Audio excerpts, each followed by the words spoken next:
오늘날 우리 그리스도인들에게 있어서 가장 중요한 것 중에 하나가 있다면 그것은 나 자신의 정체성을 바르게 그리고 확실하게 하는 것일 것입니다. 누가 진정한 그리스도인인가? 그리스도인은 어떤 사람인가? 나는 과연 참된 그리스도인인가? 그리고 그것을 어떻게 알 수 있는가? 이것은 오늘날 우리가 직면하고 있는 어떻게 보면 가장 중요하고도 시급한 질문이라고 할 수 있을 것입니다. 왜냐하면 바로 여기에 우리의 생사의 문제가 달려있기 때문이고 구원과 영생이 이 질문과 대답에 달려있기 때문입니다. 쉽게 말씀드려서 내가 그리스도인이 아니라면 나에게는 생명이 없는 것입니다. 하나님의 생명이 없는 것입니다. 죽은 것입니다. 하지만 반대로 내가 진짜 그리스도인이라면 나는 하나님의 생명을 소유하고 있을 뿐만 아니라 주님 주시는 참된 평안도 누리게 될 것입니다. 이제 우리는 나 스스로에 대해서 나는 과연 그리스도인인가 하는 질문을 진지하게 이 시간 던져보고 그리고 그 여부를 말씀을 통해서 확인해야 할 것입니다. 자, 그렇다면 그리스도인을 그리스도인 되게 하는 것이 무엇이겠는가? 여러분 어떻게 생각하십니까? 그리스도인을 그리스도인 되게 하는 것, 그리스도인의 표지가 무엇입니까? 먼저 부정적인 측면에서 살펴보면 성경에 의하면 이 세상에는 그리스도의 사람이 아닌, 그리스도께 속하지 않은 그리스도인이 아닌 사람들이 있다고 합니다. 하나님을 믿지 않고요, 예수 그리스도를 부인하고요, 그냥 세상에 푹 빠져서 육신에 속해 살아가는 그런 세상 사람들이 있습니다. 그럼 그런 사람들이 교회 안에는 없을까요? 교회 다니는 사람들은 다 참 그리스도인이라고 우리가 그렇게 장담할 수 있겠습니까? 성경은 이야기합니다. 성경은요, 단순히 어느 교회에 등록하고 등록 교인이 돼서 그 교회의 멤버가 되고 구성원이 되면 그는 그리스도인이다, 그렇게 말하지 않습니다. 성경은 그저 예배에 참석하기만 하면 자동적으로 그 사람이 그리스도인이다, 그리스도인이 된다, 그렇게 말하지 않습니다. 다른 사람에 비해서 조금 도덕적으로 착하게 살고 또 착하게 살려고 노력하고 종교 생활, 기독교에 관심을 가지면 그것이 곧 그 사람을 그리스도인으로 만든다, 그렇게 말하지도 않습니다. 심지어는요, 하나님의 말씀인 성경에 대해서 갖고 있는 그 사람의 관심이 그를 그리스도인으로 만든다고도 말하지 않습니다. 여러분 아시는 대로 예수님 당시에 바리새인들도요, 율법에 능통했던 사람들입니다. 율법을 너무나도 잘 알고 있었고 종교 생활에 자신의 삶의 모든 것을 걸 수 있을 만큼 그렇게 지대한 관심을 가지고 살았던 사람들 아닙니까? 바리새인들이었습니다.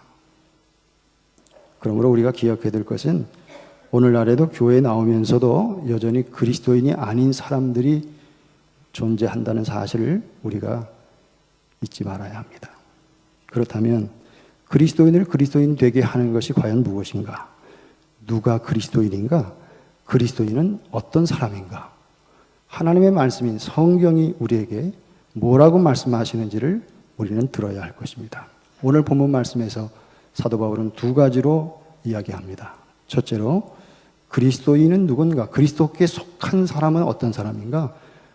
하나님의 영이, 그리스도의 영이, 성령이 그 사람의 마음에 내주하는 사람이다. 성령님을 모시고 사는 사람, 그 사람이 그리스도인이라는 것이죠. 9절 말씀입니다. 9절 말씀을 같이 한번 읽겠습니다. 시작. 만일 너희 속에 하나님의 영이 거하시면 너희가 육신에 있지 아니하고 영에 있나니 누구든지 그리스도의 영이 없으면 그리스도의 사람이 아니라. 분명하죠?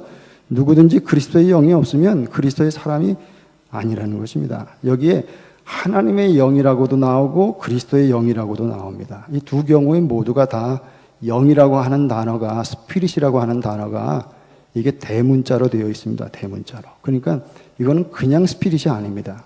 그냥 우리가 가지고 있는, 사람이 가지고 있는 영을 얘기하는 게 아닙니다. 결국 사도 바울이 여기서 얘기하고자 하는 것은 뭐냐면 누구든지 성령께서 그 안에 거하시지 않으면 그 사람은 그리스도인이 아니라는 것입니다.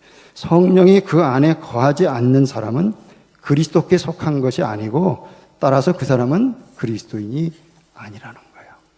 바꾸어 말하면 하나님의 영이, 그리스도의 영이 성령께서 그 안에 거하는 사람이라야 그리스도인이다. 그렇게 말씀하는 거죠. 그렇습니다. 여러분, 우리가 먼저 분명히 믿어야 될 것이 있는데 그게 뭐냐면 우리가 예수님을 믿으면 예수 그리스도를, 예수님을 우리의 삶의 구주와 주인으로 영접하게 되면 우리 마음에 성령께서 임하신다는 사실입니다. 예수 믿는 사람, 그리스도인은 그래서 누구나 신 엑셉션 예외 없이 성령을 모시고 살아가는 사람들입니다. 예수 믿는 사람이냐 예수 믿지 않는 사람이냐 하는 것을 판정하고 구별하는 조건은 다른 거 아닙니다.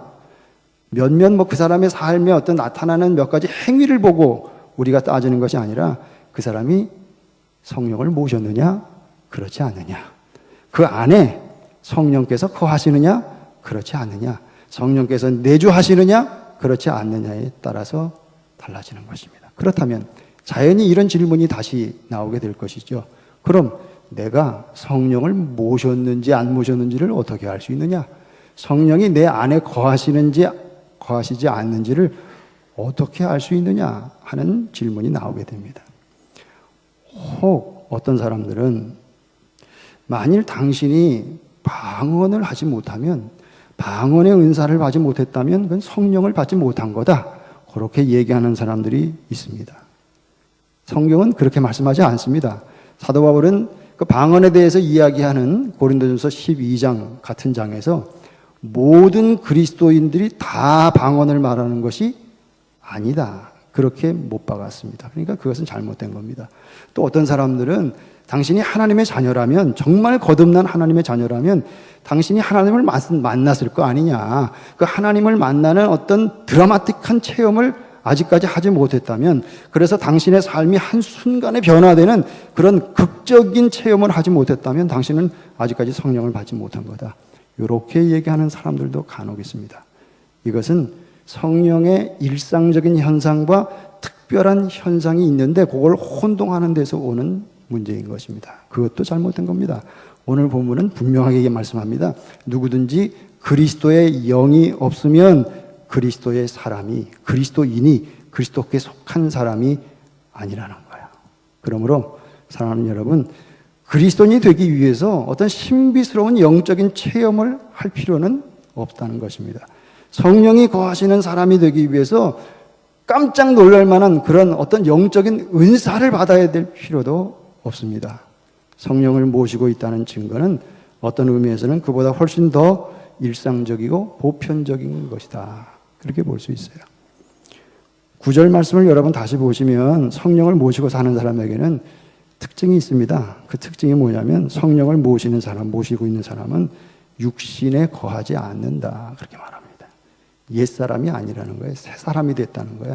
더 이상 죄의 노예로 살지 않는다는 겁니다. 죄에 끌려다니지 않는다는 겁니다.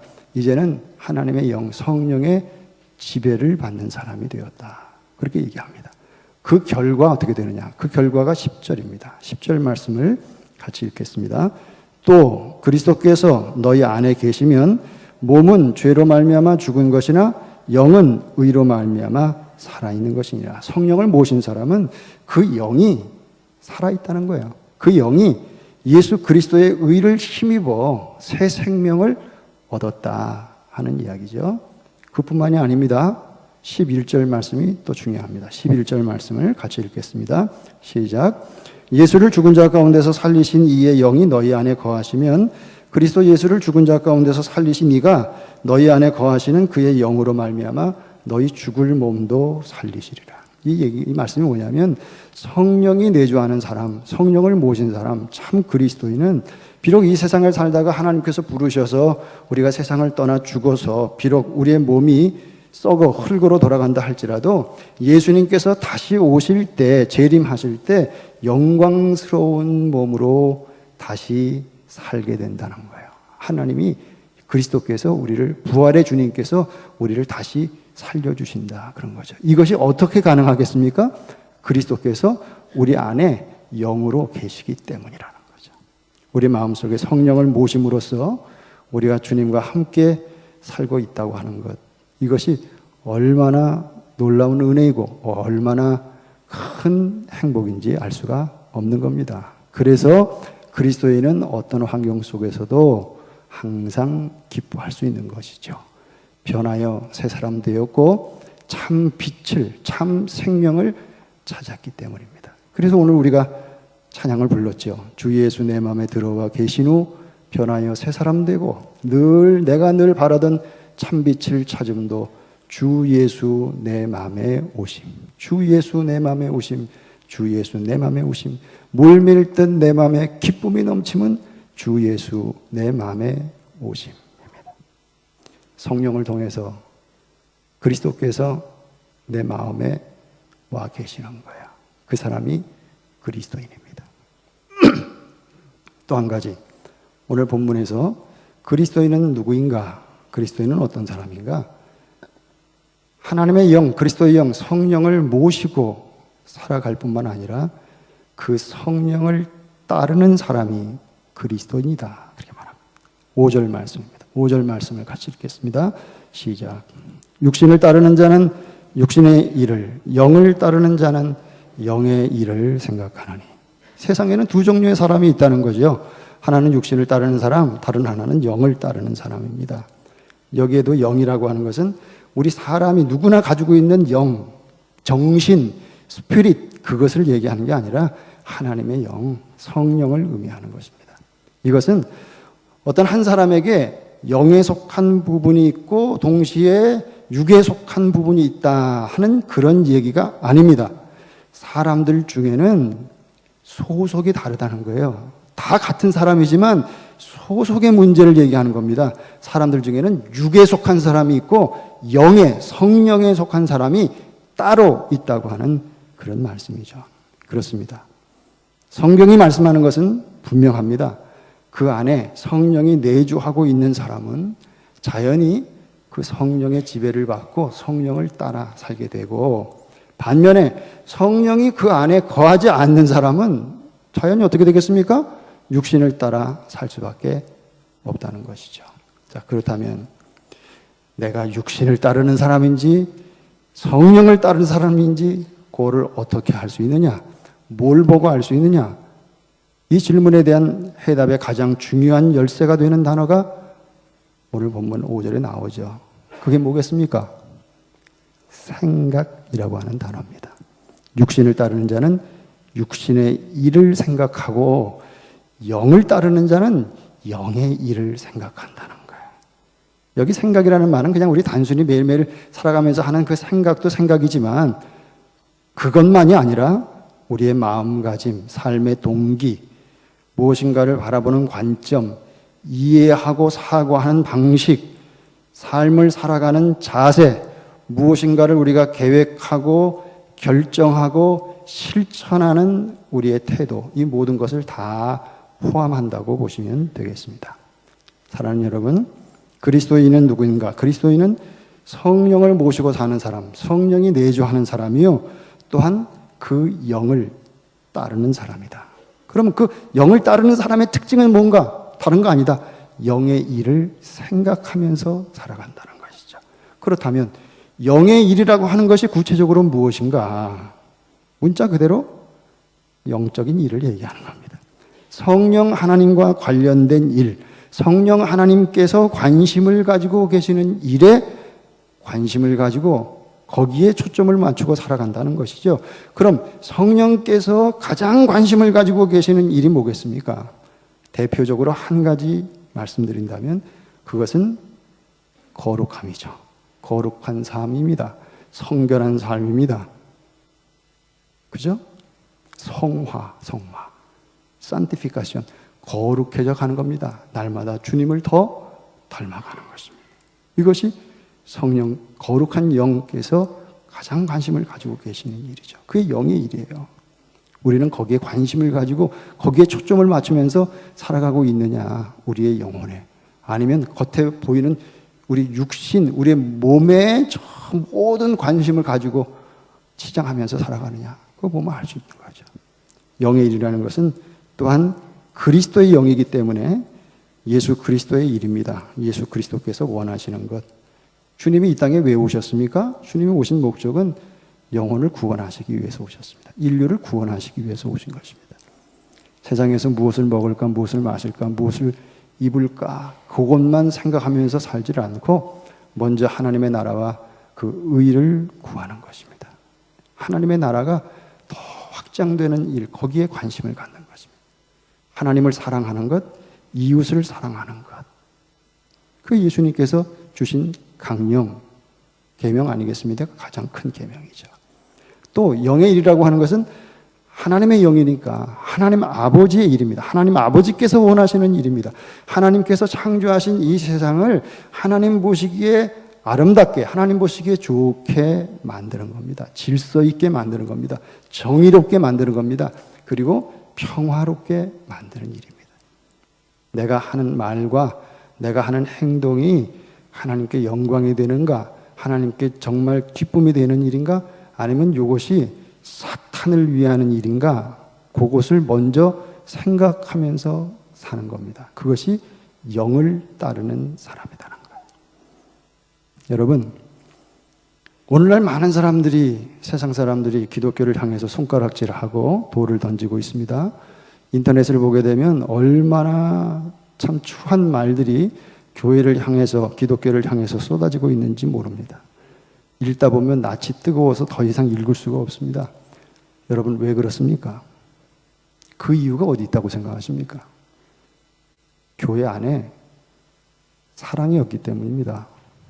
교회 안에 용서가 없기 때문입니다. 교회 안에 거룩함이 없기 때문입니다. 겉모습은 크고 화려하지만 그 안에 여전히 시기와 질투가 있고, 지역 감정이 있고, 헤게모니 권력 다툼이 있고, 갑의 횡포가 있고, 영적 교만이 있고, 세속적인 방법으로 일을 처리하는 겁니다. 교회 공동체 안에 속한 사람들이 내가 이 교회의 주인이다 하는 그런 주인 의식을 갖는 것은 참 좋은 겁니다. 바람직한 일입니다. 그러나 한두 사람이 주인 행세를 해서는 안 됩니다. 그것은 진정 주인 되시는 하나님께 대한 월권행위입니다. 하나님에 대한 모독입니다. 그런 공동체는 쇠퇴의 길을 걸을 수밖에 없다는 거죠. 물론 영의 일을 생각하고 성령을 따르는 사람이 되는 것, 이것은 우리의 힘으로, 우리의 노력으로, 우리의 의지로 되는 게 아닙니다. 쉬운 일이 아닙니다. 왜? 하나님의 영, 성령은 우리 눈에 보이지 않기 때문에 그렇습니다. 그래서 많은 사람들이 쉬운 길을 선택합니다. 내 주위에 눈에 보이는 사람, 그 사람 말 듣고 너무 생각 없이 그냥 따라가는 것이죠. 그렇습니다. 여러분, 육신을 따르는 사람은 육신의 일을 생각한다고 그랬습니다. 육신의 생각이라는 것은 다른 거 아닙니다. 그 사람의 생각의 초점이 자기 자신에게 가 있다는 것입니다. 매사 자기중심적이고 세상지향적이고 그저 땅의 것만 생각한다는 것이죠. 이런 사람들이 비단 세상에만 있느냐? 아닙니다. 교회 안에도 얼마든지 있을 수 있습니다. 몸은 교회 안에 들어와 있지만 그러나 성령 하나님의 인도하심을 따라 살지 않습니다. 성령께서 감동을 주실 때 그 성령의 감동을 따르지 않습니다. 하나님의 뜻보다는 육신의 뜻을 따라 삽니다. 육신의 일을 먼저 생각한다는 거예요. 세상적인 가치관을 버리지를 못했습니다. 아직까지. 자기도 모르게 세속적인 방법을 따라 살아가는 거죠. 교회를 통해서 육신의 이익을 추구하는 겁니다. 교회를 통해서 자신의 명예욕을 채우려고 하는 것입니다. 주님은 서로 용서하고 서로 사랑하라고 그렇게 말씀하셨지만 생각이 다른 겁니다. 용서하며 사랑하는 것이 아니라 눈에 보이는 조건에 따라서 사람을 구분합니다. 편을 가릅니다. 당을 짓습니다. 이것이 육신의 생각입니다. 이런 사람은 성령을 따르는 사람이 아닙니다. 여러분, 우리가 그저 아무 생각 없이 늘 생각을 하면서 살기 때문에 어떤 생각을 하면서 살아가느냐 하는 것이 이게 너무 얼마나 중요한지를 우리가 미처 깊이 생각하지 못할 때가 있습니다. 생각한다는 것이 여러분 얼마나 무서운 것인지 모릅니다. 처음에는 단순하게 그냥 생각할 수 있습니다. 그러나 조금씩 점점 어떤 잘못된 생각에 내가 깊이 빠져들기 시작하면 나중에는 이 생각이 내가 하는 생각인데 내 생각에 빠져서 도저히 거기서 내 힘으로 빠져나오지 못할 지경에까지 이르게 되는 것입니다. 근데 중요한 것은 뭐냐면 내가 무슨 생각을 하느냐에 따라서 내가 보는 관점이 달라지고 관심이 달라지게 되고 행동이 달라지게 되고 습관이 달라지게 되고 결국 그것이 내 운명을 결정짓게 된다는 것입니다. 그래서 무서운 겁니다. 생각한다는 것이. 6절 말씀을 같이 읽겠습니다. 6절 말씀 시작. 육신의 생각은 사망이요 영의 생각은 생명과 평안이다. 육신의 생각을 버리지 않고 육신의 생각을 계속 하게 되면 어떻게 되느냐? 그게 사망의 길로 가는 거라는 거예요. 그런 사람은 항상 불안할 수밖에 없습니다. 하나님의 은혜가 떠난 생활을 하게 됩니다. 얼마나 불쌍한 영혼인지 몰라요. 그 이유가 어디 있는가? 7절, 8절 말씀이 그 이유를 대고 있습니다. 7절, 8절 마지막으로 계속 읽겠습니다. 시작. 육신의 생각은 하나님과 원수가 되나니 하나님의 법에 굴복하지 아니할 뿐 아니라 할 수도 없습니다. 육신에 있는 자들은 하나님을 기쁘시게 할 수 없느니라. 육신의 생각을 계속하게 되면 결국은 하나님과 원수가 된다는 겁니다. 하나님과 바른 관계를 맺을 수가 없습니다. 그도 그럴 것이 육신의 생각이라는 것은 자기 중심적인 생각이고 자기 의에 사로잡혀 있기 때문에 하나님의 법, 하나님의 명령에 순종하지 않는 것입니다. 그래서 하나님을 기쁘시게 할 수 없다는 거예요. 그런데 성령께서 역사하실 때 성령께서 우리의 안에서 우리를 새롭게 변화시키는데 그 변화시킬 때 생각을 변화시키는 겁니다. 사고의 혁명을 일으키시는 겁니다. 그러면 어떻게 되는가? 7절, 8절 말씀을 반대로 읽으면 되는 거죠. 성령의 생각은 하나님의 뜻과 일치가 되나니 이는 하나님의 말씀에 전적으로 복종하기 때문이라. 그러므로 성령을 따르는 사람은 하나님을 기쁘시게 할 수 있느니라. 이렇게 되는 것이죠. 그 결과는 무엇입니까? 영의 생각은 생명과 평안이라. 물론 우리가 100% 하나님의 영을 따라 거기에 집중하고 거기에 관심을 가지고 거기에 초점을 맞춰 살아가지 못합니다. 우리는 그만큼 믿음이 좋지가 못하거든요. 연약하거든요. 100%는 거기에 초점을 맞추고 관심을 기울이고 살아가지 못합니다. 그러나 노력은 하잖아요. 그렇게. 그 결과는 영의 생각은 생명과 평안이니라 그랬어요. 여러분, 성령을 따라 살면은요 마음이 평안합니다. 성령님께서 주시는 감동을 따라서 그 감동대로 담대하게 행해보세요. 그러면 자유롭습니다. 근데 교회를 다닌다고 하면서도 마음의 평안을 잃어버리는 이유가 어디 있는가? 다른 이유가 아닙니다. 하나님의 영, 성령을 따라 살지 않기 때문입니다. 성령께서 지시하시는 길이 있는데 그게 아닌 엉뚱한 생각, 엉뚱한 길로 걸어가기 때문에 마음의 평안이 없는 겁니다. 마음이 계속 불안해지는 거예요. 왜? 성령을 거스르는 사람의 마음에는 절대 주님이 주시는 참 평안이 있을 수가 없거든요. 사랑하는 여러분, 이 시간 우리 각자에게 이 질문을 다시 한번 던져보실 수 있기를 바랍니다. 나는 과연 그리스도인인가? 나는 정말 그리스도인으로 살아가고 있는가? 하나님 앞에서 여러분 스스로 조용히 대답해 보시기를 바랍니다. 누가 그리스도인입니까? 그리스도인은 어떤 사람입니까? 그리스도인으로 그리스도인 되게 하는 것이 무엇입니까? 오늘 본문은 분명합니다. 그리스도인은 성령님께서 그 마음에 내주하는 사람입니다.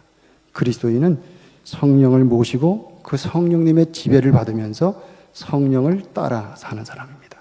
성령을 따르는 사람의 특징은 뭐냐면 영의 일을, 성령의 일을 생각한다는 것입니다. 그 결과 그 사람의 삶 속에는 영생이 있고 평안을 맛보게 된다는 거죠. 하나님의 법에 순종함으로써 하나님을 기쁘시게 해드리는 것입니다. 이 얼마나 놀라운 복입니까? 이 얼마나 놀라운 특권입니까? 이 얼마나 놀라운 은혜입니까? 바라기는 하나님께서 은혜를 베풀어 주셔서 진정 이 교회에 속한 신성의 모든 가족들이 다 참된 그리스도인이 되고 성령의 사람으로 살아갈 수 있게 되기를 주님의 이름으로 축원합니다.